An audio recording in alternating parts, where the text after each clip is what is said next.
Love is a Many Splintered Thing is the 12th episode of the 24th season of The Simpsons. It's directed by Mike Frank Polcino, and there are definitely quite a few good things about this. The only thing I didn't like was the the Bart character narrating it. And I say that as the Bart character because it's Bart, but he doesn't look like Bart, and I don't know, I didn't love that. I didn't feel like it was necessary. I almost felt like they felt narrative wasn't good enough, so they injected this gimmick aspect into it, and I just didn't care for it. But the rest of it I thought was okay. Mary Spuckler has returned to Springfield, voiced of course by Zooey Deschanel, and she and Bart kind of pick up where they left off. But despite some advice from Lisa, Bart just doesn't pay Mary any attention. He'd rather be playing video games. When she has an opportunity to advance her music career, he basically doesn't care, and he risks losing her. And Homer's also done something Marge isn't delighted with.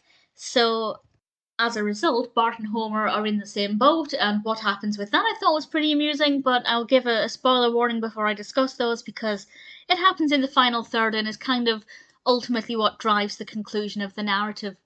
I think Mary Spuckler is a very interesting character because sometimes I really like her, sometimes I don't care for the character.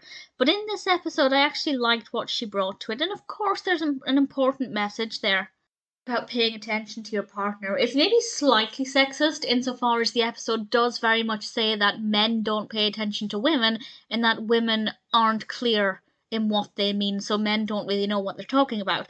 And yeah, all of that is true, but it can also happen in other relationships as well. So it's just worth mentioning that maybe it's a tiny bit sexist, but nothing too extreme. And I really liked it. We also have a guest voice from Benedict Cumberbatch, who voices a couple of characters, including Snape.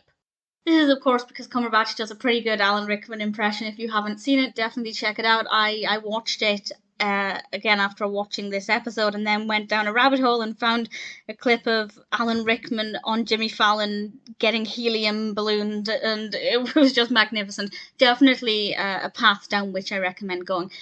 But it was very brief in the episode, but it was just something that really made me smile, and there were several things that I liked. The term millhouse, for the plural of millhouse rather than millhouses, absolutely love it. There are a couple of good songs in this. There are two good songs. One is the one that Mary sings when Bart phones her, and the other one is one that Bart and Homer sing, which I'll discuss in a moment with a spoiler warning. The song itself obviously isn't a spoiler, but what they sing might be. And I thought it was a really good episode. Maybe not perfect, but I was surprised to see it's only got 6.2 out of 10 on IMDb. It's not a terrible rating, but I personally thought a lot of this, apart from the whole Bart looking differently, occasionally interjecting and introducing it. Apart from that, I thought it was actually pretty great, and I had a lot of fun watching it. So spoilers from now, I'll discuss kind of the last couple of minutes and what Bart and Homer ended up doing. So what they ended up doing is staying at this hotel after Marge kicks them out, and they have a kicked out of house party, and then they sing this fabulous song and they try and win the women back, and it was, yeah, I liked it. I liked how that played out. I also like it when Bart and Homer are working together because we so often see Homer strangling Bart, Bart winding up Homer. So whenever we see them working together as father and son with a common goal, I always really like that. Obviously, the big message here is don't neglect your partner. And yeah, it's maybe a little bit of a sexist episode, but not extremely, because at the end of the day, it is just representing Homer's experience and Bart's experience. But there are obviously other sides to it that they maybe could have explored. But what we got was still pretty decent, some really nice little bits here and there, and ultimately I really enjoyed it.